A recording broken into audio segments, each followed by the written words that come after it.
Assalamu alaikum wa rahmatullah.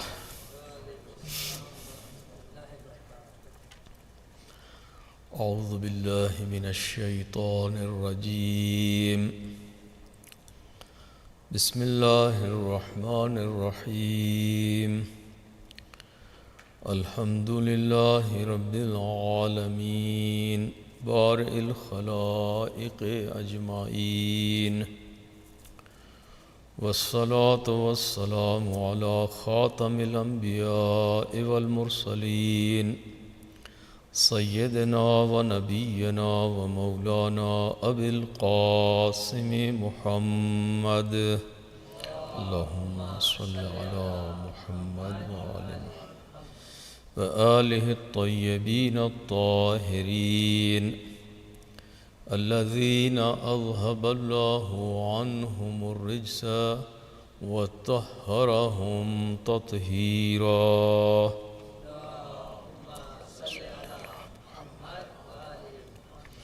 أما بعد فأوصيكم ونفسي بتقوى الله، فإنه حبل متين وغروة وثقى. صلوات. اللهم صل على Muhammad وآل Muhammad. Dear brothers and sisters in Iman, first of all I advise myself for taqwa, parhizgari and piety, and then I advise all of you for the same.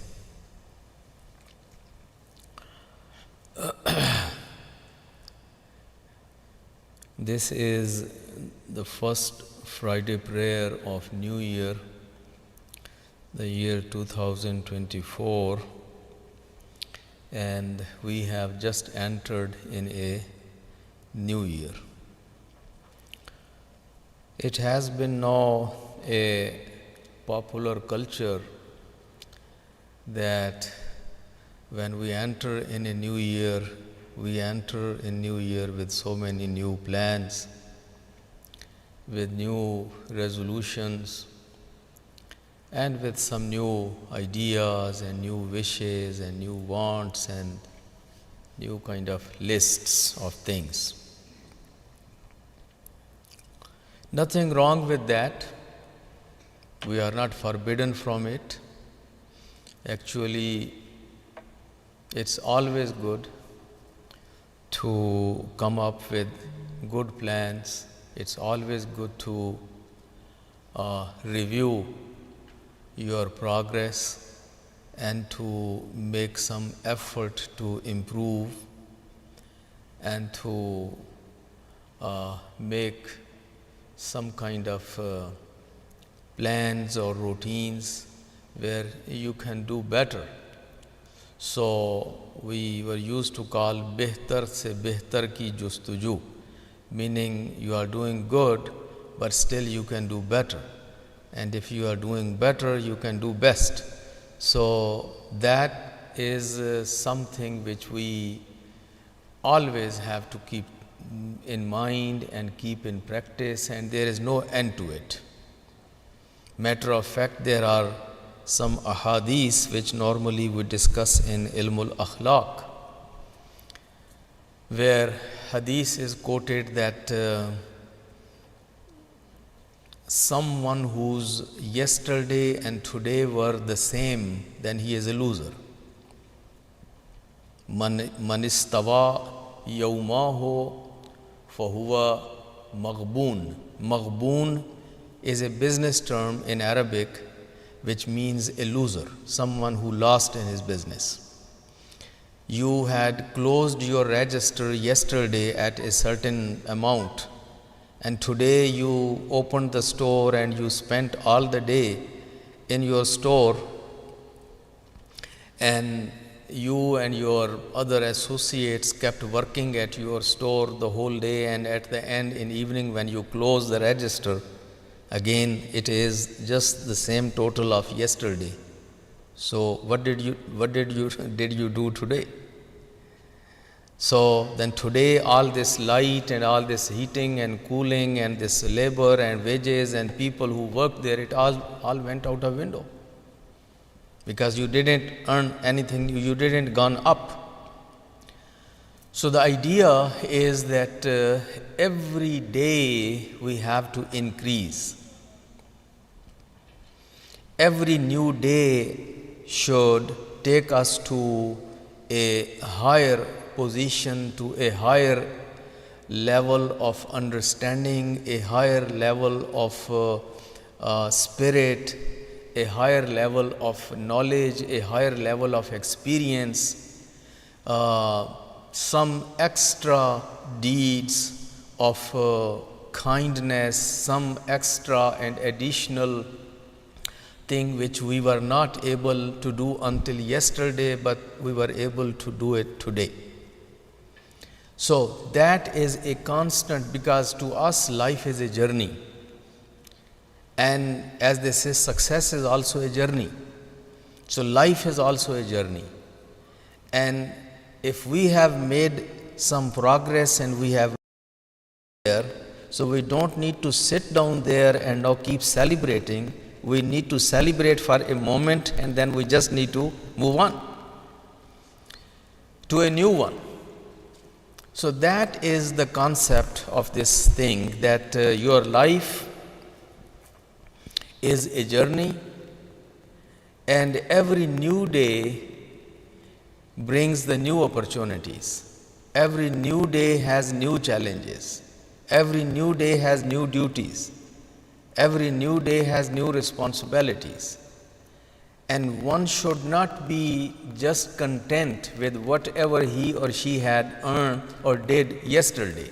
Yesterday is gone. That is, no, we have deposited. You need new cash today to deposit by the end of the day in your account. So that new cash are the new deeds. It's a new knowledge. It's new understanding. So this is why a Muslim is the most, now this word progressive now in this day and age has its own particular meanings. I don't mean that one, but a Muslim is supposed to be the most progressive individual, if it means really or truly a progress. Meaning every time a Muslim is in harakat, which is emotion. Muslim is every time in action, because Islam teaches Islam is a religion of action basically. It's all action. It's not a philosophy. Sometimes I see people have great interest in philosophy, and they enjoy just why this and why that, and what is difference between this hair and that hair, and can we split the hair, and then people love those kind of hair splitting kind of discussions. But if you look at the life of Prophet and Imams and their companions, and in their time, people never had those kind of hair splitting kind of discussions. They were mainly in actions. They had no time to sit down and enjoy those philosophical discussions. Every day they had high duties, high responsibilities. They were being boycotted, they were being discriminated, they were being tortured, they were being marginalized, they were being challenged. And with those limited resources, with limited numbers, they had to be at every front. So they were actually the people of actions and action-oriented people. When people get into these philosophical kind of discussions, the final end is that it is something they will get deeper and deeper and deeper and deeper and deeper and deeper, and then they are all just lost in their philosophical thoughts. They have little time to really act. They have really little time to do anything. They start enjoying so much.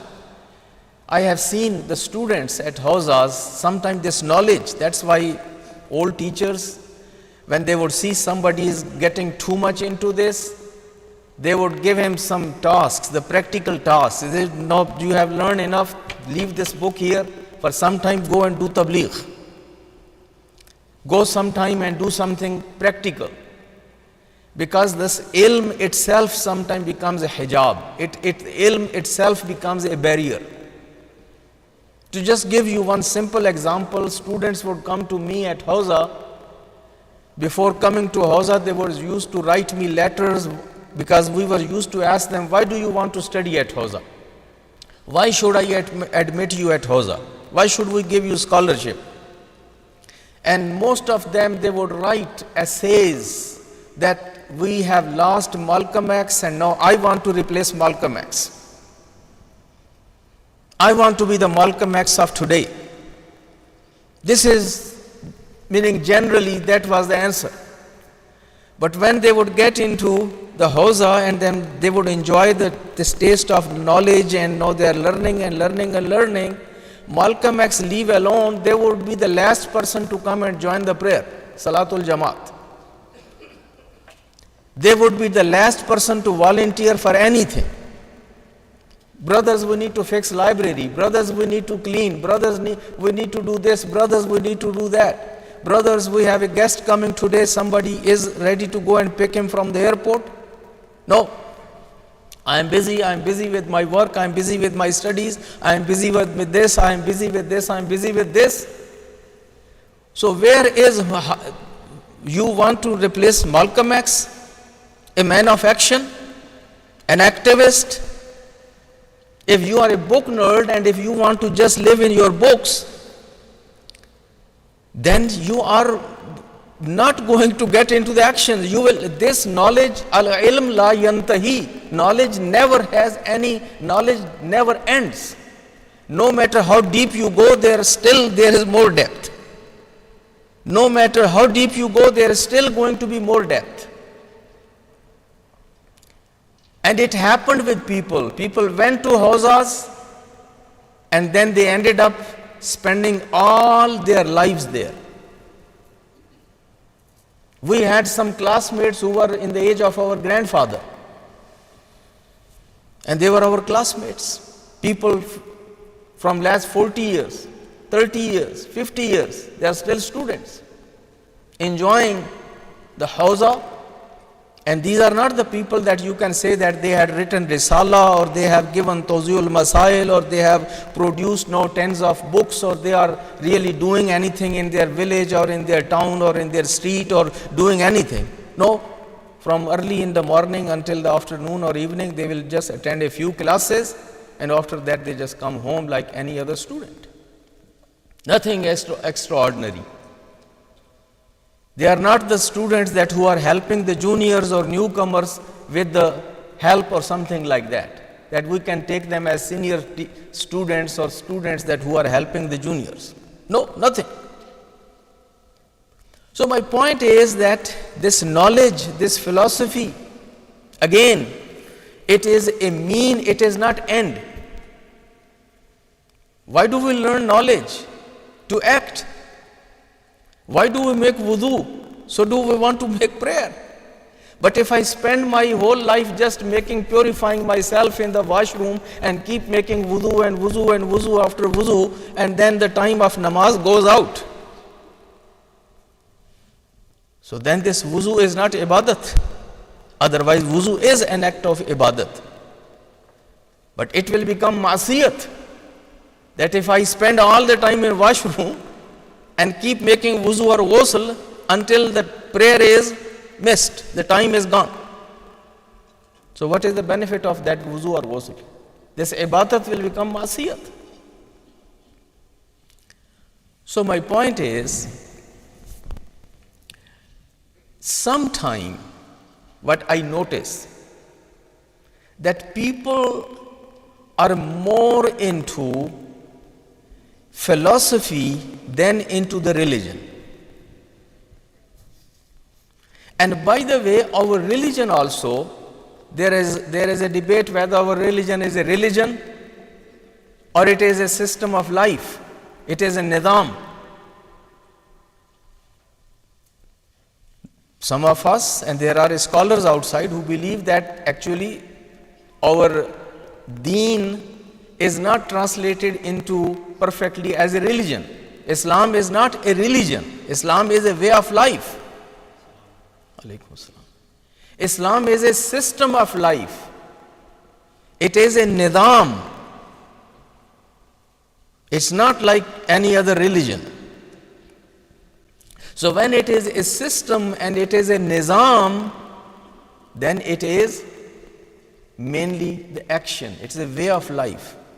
It is how we lead our life, how we live our life, how we work, how we build the society, how we build the family, how we build the neighborhood, how we improve our conditions and conditions of millions around, and what difference we make in this world in which we live.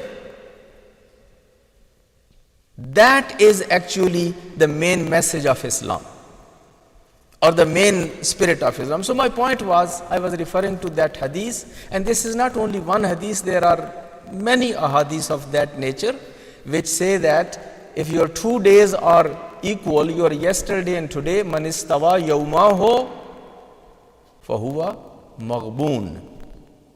Your yesterday and your today were the same. You had reached to a certain level of action, knowledge, understanding, and then today you were supposed to grow. Today you were supposed to be better, deeper, more than where you had arrived yesterday, but today you didn't do anything. So you are maghboon.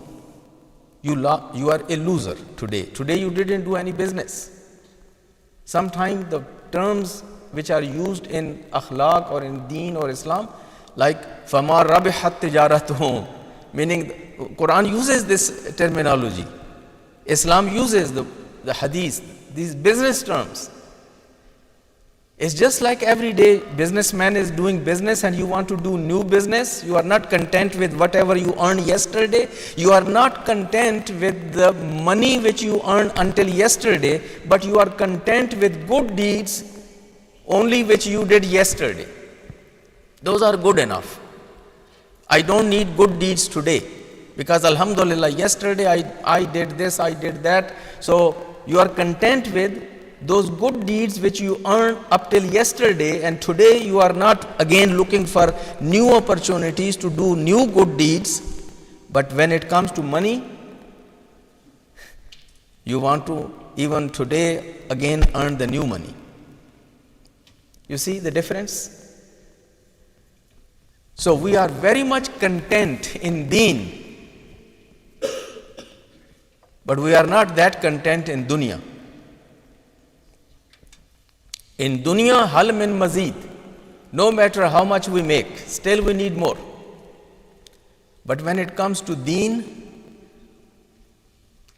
we are very much content. Just a few actions here and there if we do, we think those are good enough. Alhamdulillah. And there comes again, because some of us are very generous in telling the rewards of those actions. When we give you those tons and tons and tons and tons of those rewards for those little things, so sooner or later people think that they have too much bonus, they have too much credits. While there are riwayat, there is a hadith that at the day of judgment, even if you will have the deeds equal to the deeds of 70 prophets, you will still feel that you don't have enough. I wish I had more. Because at that day, that is a day when you will be going ahead and going high and with your deeds, meaning your deeds, your sawab is your currency of that day. Everyone is buying, meaning taking gardens and gardens and gardens and rivers and canals and meaning pools, and they are getting so much on that day.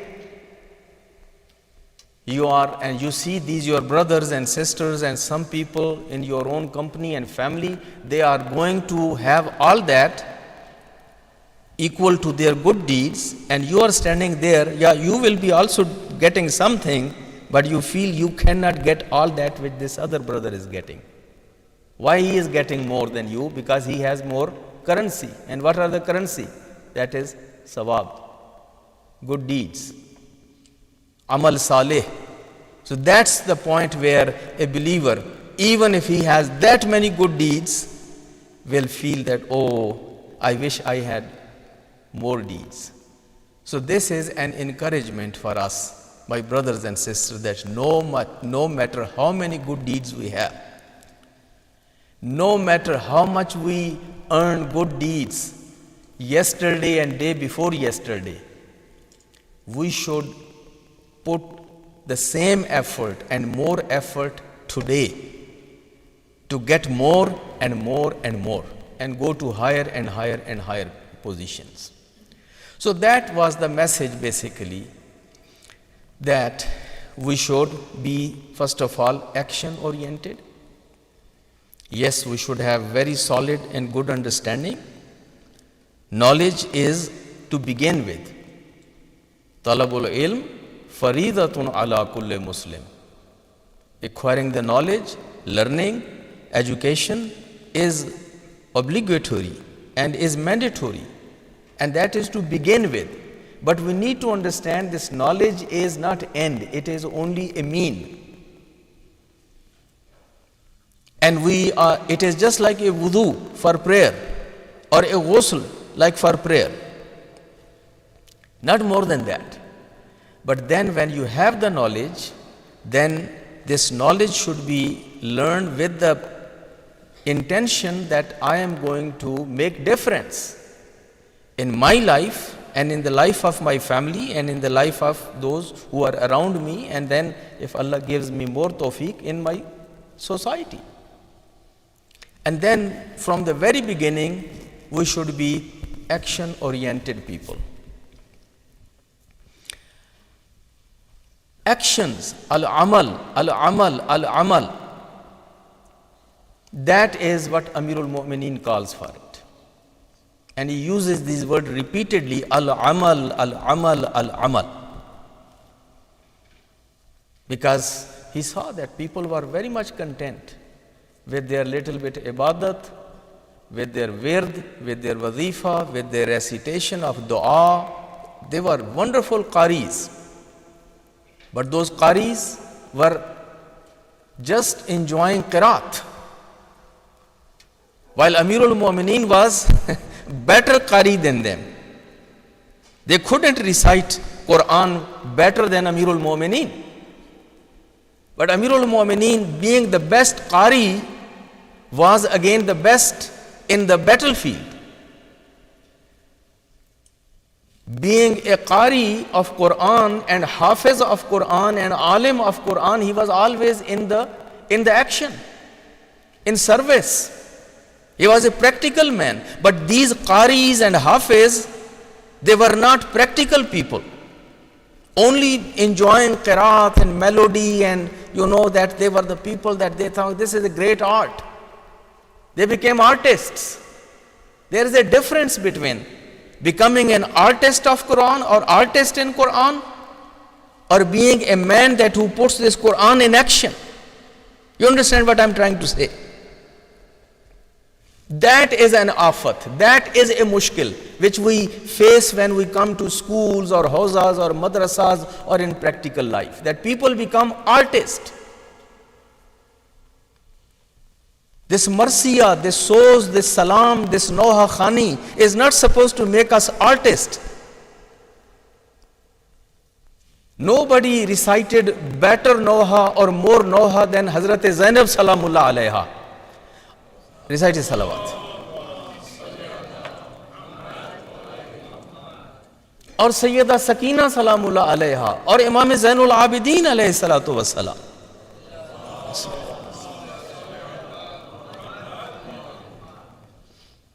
So we need to have that spirit of noha, that spirit of soz, that spirit of salam.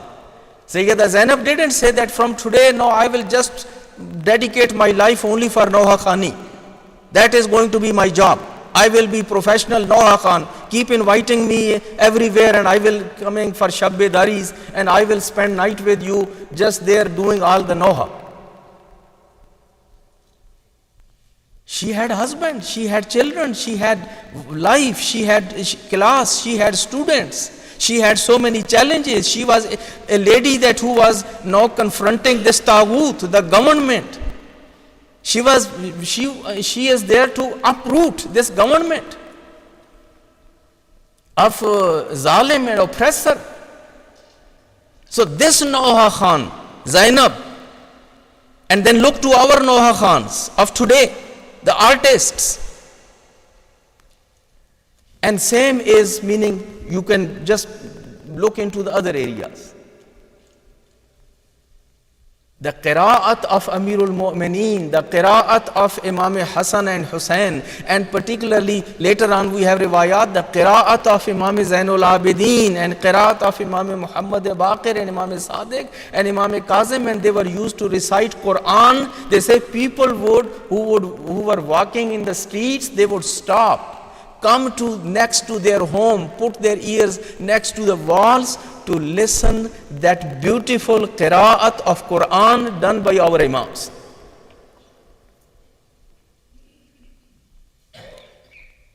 But did they become that professional qaris that my field and my life is only this qira'at? No. They did qira'at, they learned and taught Quran, and then they put Quran in action. And they were again as the most intellectual, they were the most active people in the society. So that is the conclusion. It took a little longer to come to the point. But the point is, we need to understand the holistic approach of Islam. Islam is a system for life. It is a way of life. It is not a philosophy only. It's not a religion. It's not only a theology. It's not only kalam. It is not only qiraat. It's not only worship. It's not only the azadari.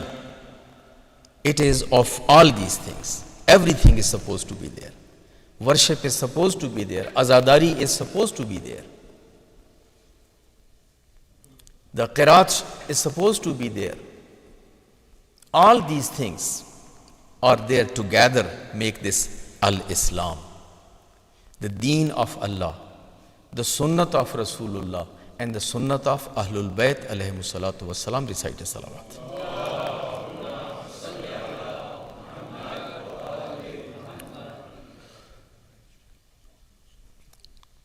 Inna ahsan al-hadith wa ablagha al-maw'idha Kitabullah. A'udhu billahi minash shaitanir rajim. Bismillahir rahmanir rahim. Wal asri innal insana lafi khusr illa alladhina amanu wa amilus salihat wa tawasaw bil haqqi wa tawasaw bis sabr.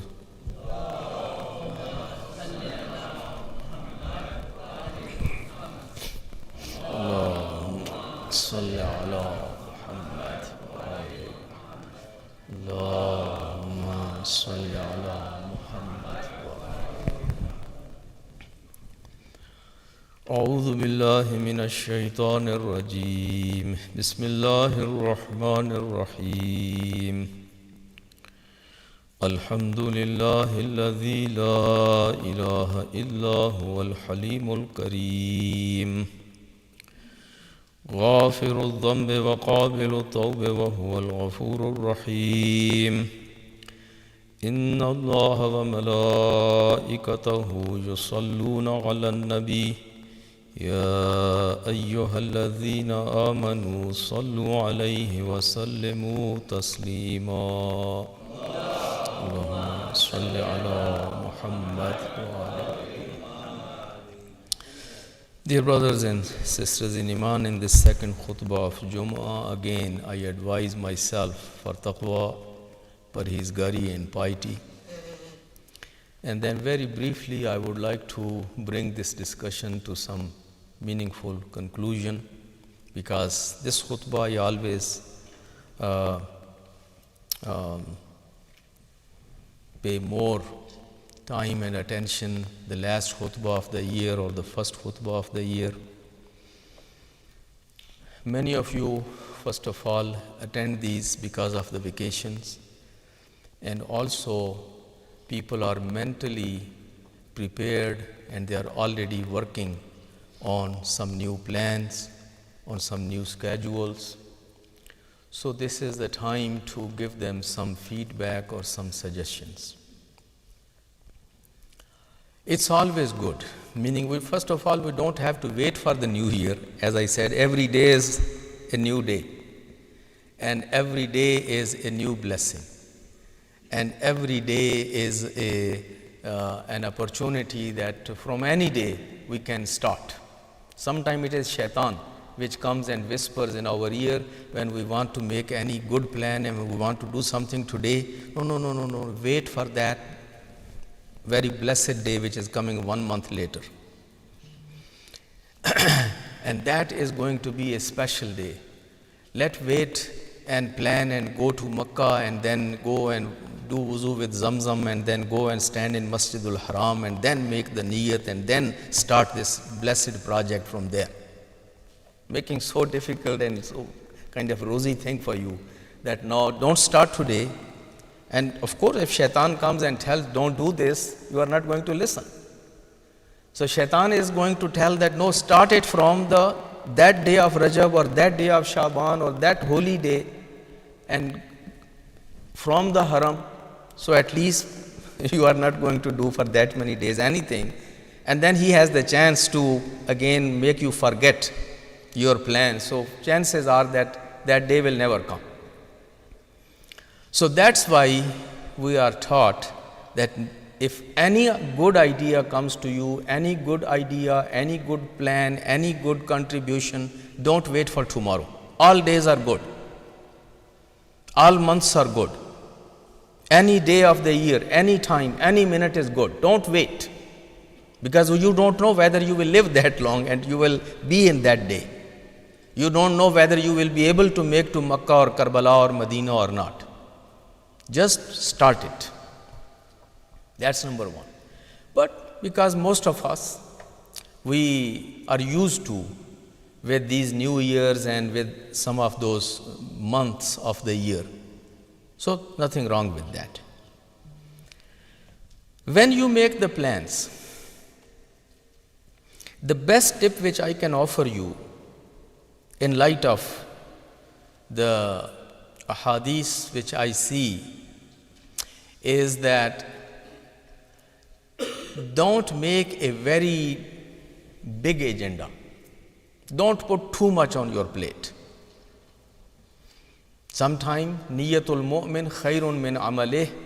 Our niyats are, since we are people of good intentions, so we want to do 1001 things. We never did anything, one thing until yesterday, but all of a sudden from tomorrow we want to do 1001 things.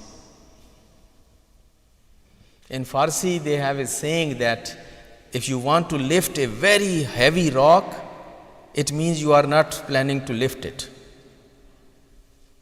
When you say that I am going to lift that heavy rock, it means you don't have plans of lifting it. You are only saying. So don't put so much on your plate.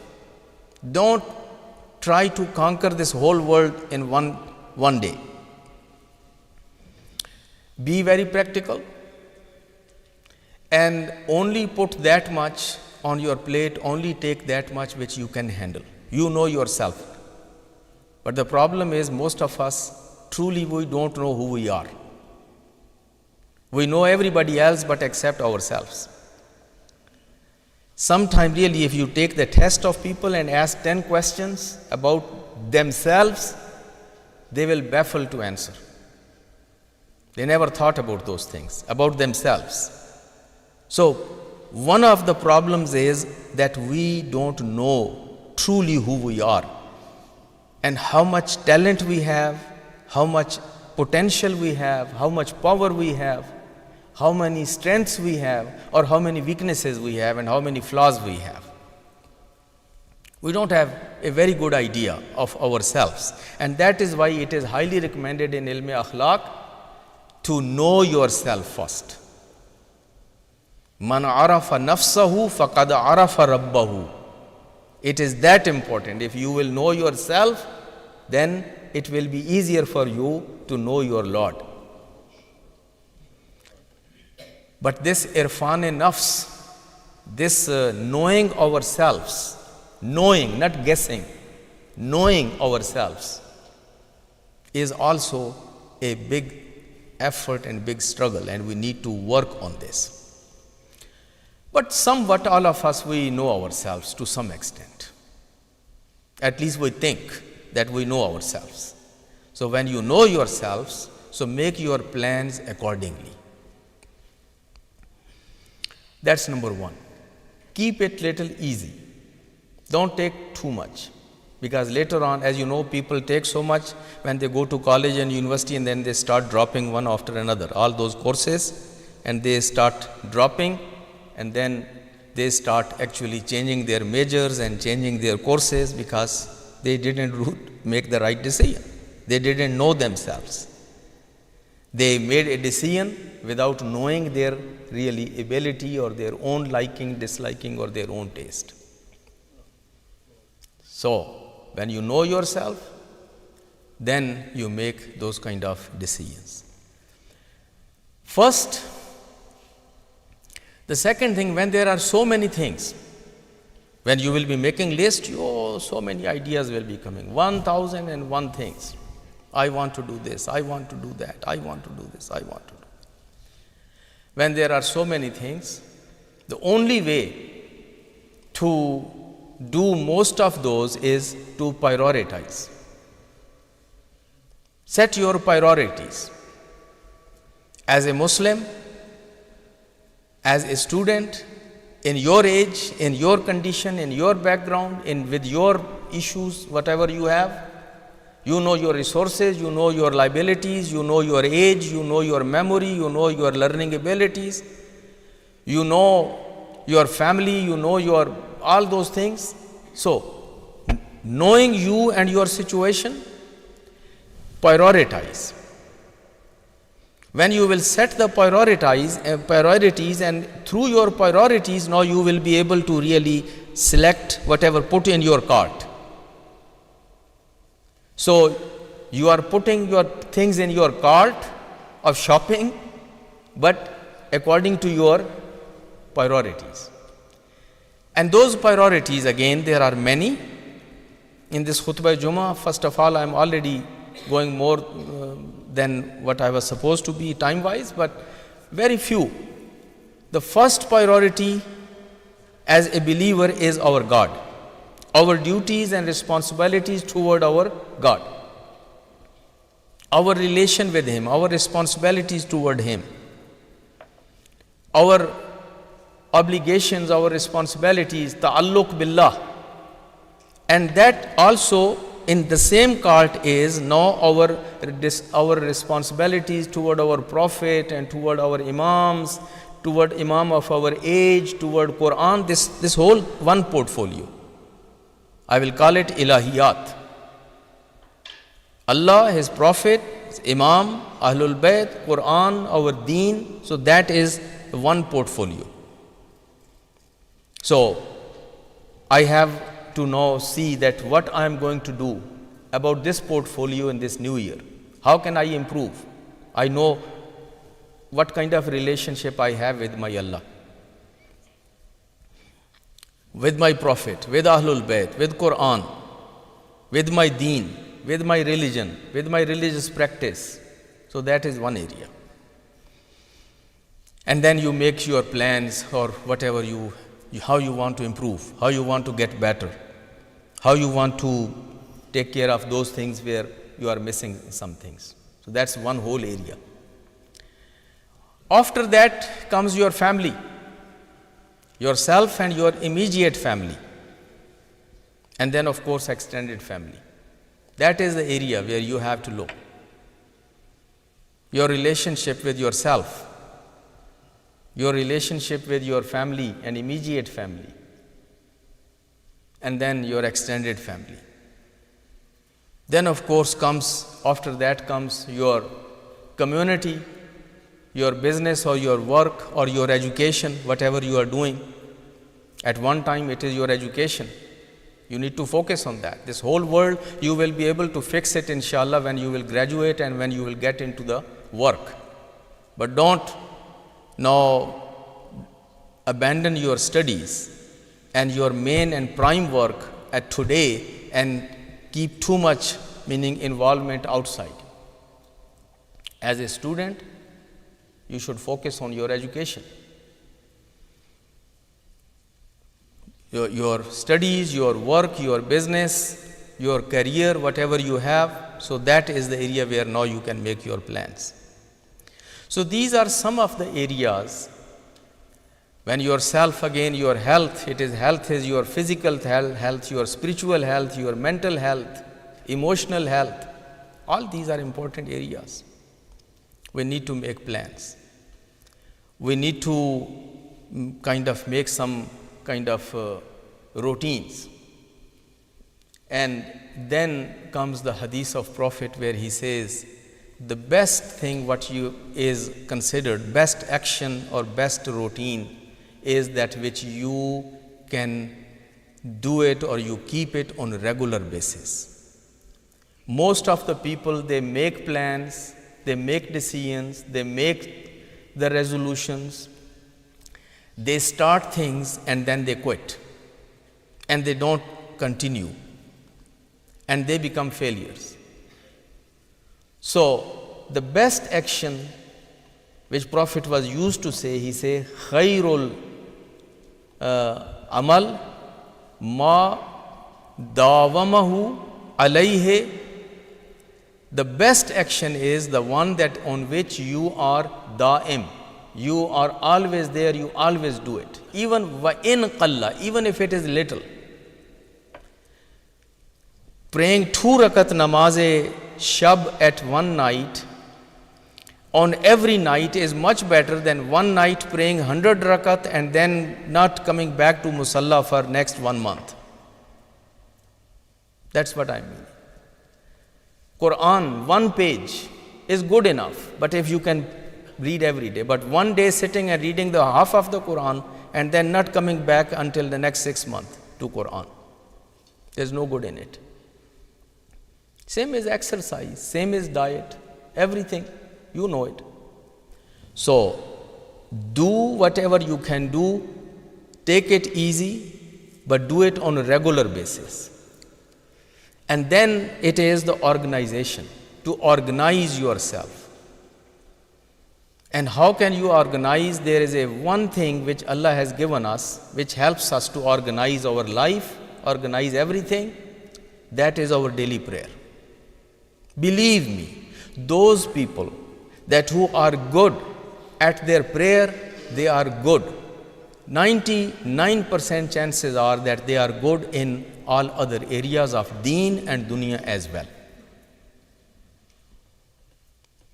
If they are offering their prayer in its proper spirit, if they are the people that they don't miss their prayer at all, they are always doing their prayer and they are doing it always on time, and they are doing their prayer with spirit and with attention, and they can keep their mind in their prayer, and no matter where they are and how they are, but they are always, their prayer is intact.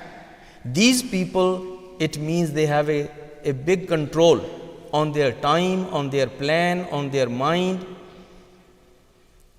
and the chances are that they will be doing other things also properly. That is why this prayer is called key of deen. It is called the pillar. It is called the foundation.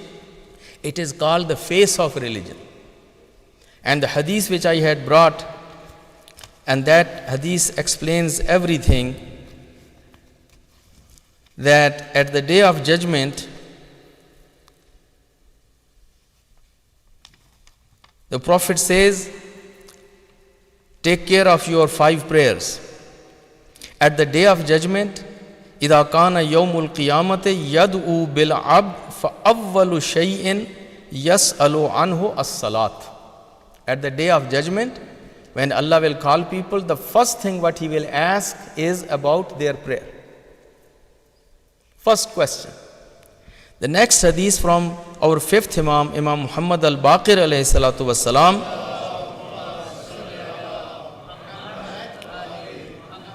He said, Inna awwala ma yuhasabu bihil abd as-salat fa in qubilat qubila ma siwaha.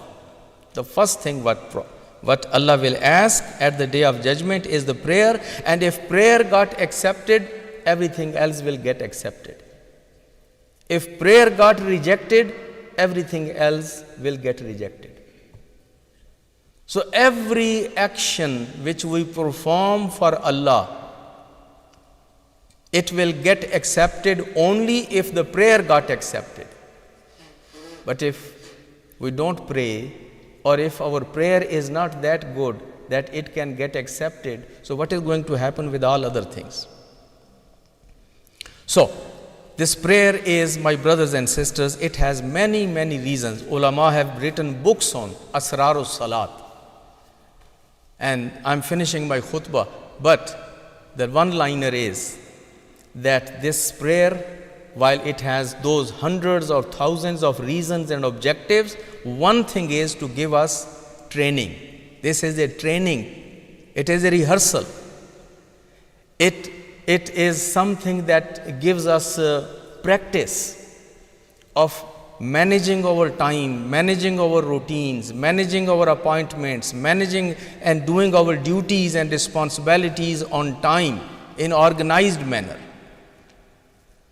And that is a big tool which Allah has given to us. We just need to make use of it. Recite a salawat.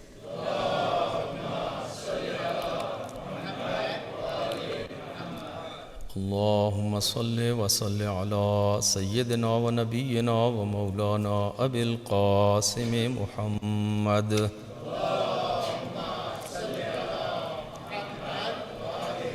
وعلى أمير المؤمنين وإمام المتقين علي بن أبي طالب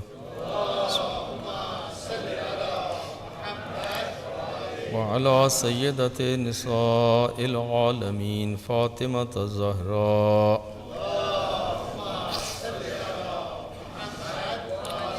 وعلى الحسن والحسين سيدي شباب أهل الجنة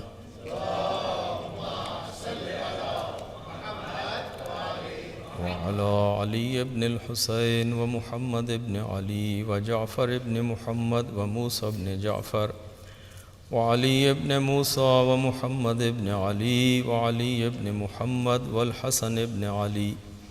اللهم صل على مولانا صاحب العصر والزمان وعلى آبائه الكرام ما اتصل الليالي والأيام. أما بعد فقد قال الله تبارك وتعالى إن الله يأمر بالعدل والإحسان وإيتاء ذي القربى وينهى عن الفحشاء والمنكر والبغي يعظكم لعلكم تذكرون.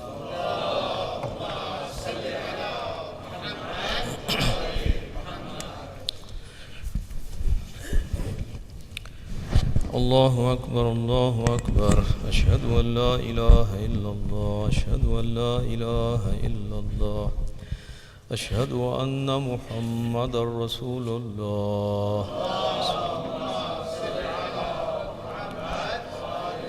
أشهد أن محمدا رسول الله أشهد أن عليا ولي الله أشهد أن عليا حجة الله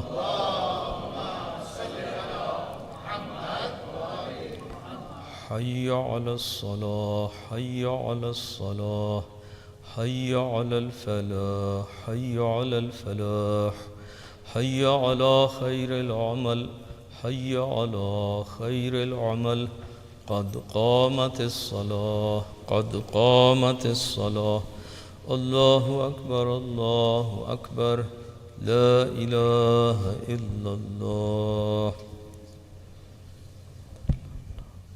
الله أكبر بسم الله الرحمن الرحيم الحمد لله رب العالمين الرحمن الرحيم مالك يوم الدين إياك نعبد وإياك نستعين اهدنا الصراط المستقيم صراط الذين أنعمت عليهم غير المغضوب عليهم ولا الضالين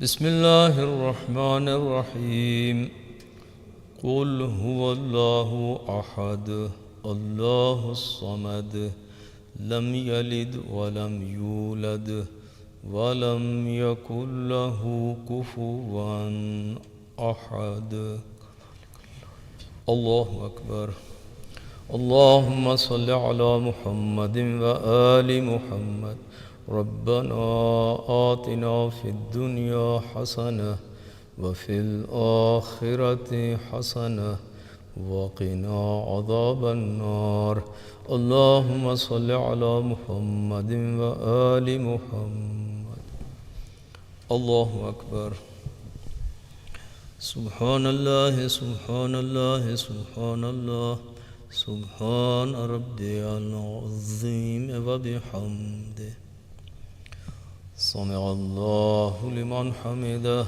الله أكبر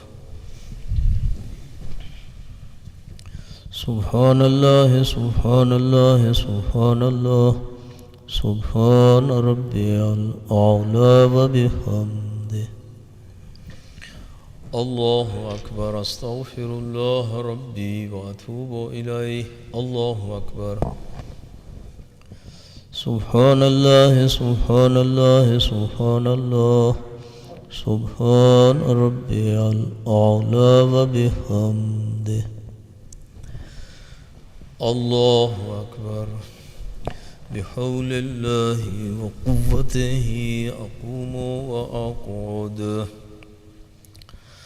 بسم الله الرحمن الرحيم الحمد لله رب العالمين الرحمن الرحيم مالك يوم الدين إياك نعبد وإياك نستعين اهدنا الصراط المستقيم صراط الذين أنعمت عليهم غير المغضوب عليهم ولا الضالين